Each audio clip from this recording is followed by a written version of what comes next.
Hi Sophie, so you're asking about beaching at Newtown Creek, so I'll just run that through really quickly. So have a look on a chart before you head out. There is a leading line to get into Newtown Creek, which is a ball that's placed on the land, and then there's a V shape that's placed in the water. It's approximately 180 degrees.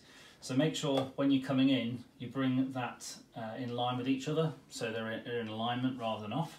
Once you get to the V, you can actually then turn into Newtown Creek, and this is where you want to work out what angle you want to approach the beach at. The photo you saw of me doing it the other day, the tide was absolutely racing out of Newtown Creek, like this. So we know that if we had no wind and just randomly we dropped the anchor here, we would anchor in such a direction where we're dead into the tide. But because we had wind as well, and the prevailing wind obviously is from the southwest in the Solent, so let's just put some wind in here, roughly in that direction. This will affect the boat far less than the tide, given how close we are to the pinch point of the entrance of the harbour. So in terms of anchoring, we know that however we anchor, we're going to have a combination of the two, so we're going to sort of be at an angle something like this. So all I did is I put a crew member at the front, and I paid out on the deck the anchor itself, so that was all out on the deck ready to go.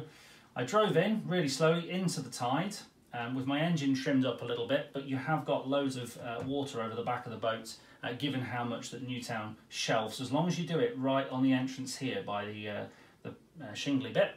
Dropped my crew member over the front. They then went up onto the beach and placed the anchor. I was then able to reverse and pull the anchor back, but of course the tide was helping me with that. Until we were happy, I had my other crew member then tie it off in the front, and we just ensure the anchor was holding. You might find on some of the Rib Shack marine ribs that the anchor's a little bit small, so you may need to build a bit of a pebble house around the anchor in order for it to hold. The key thing is though to keep the engine away from the beach.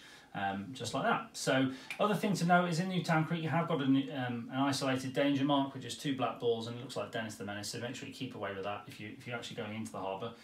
But yeah, that's pretty much how we did it. You'll then find as the tide slackens off, the wind will start to take over. So at the original pictures you may have seen, we were sort of in this direction, and then as the tide started to ease, you'll notice the boat started to swing around a bit more. So you may need to pull it in so that it doesn't swing right out into the middle of the channel. Once you've anchored, just trim the engine up and you're good to go. Hopefully that was helpful, but give us a shout if you need anything else.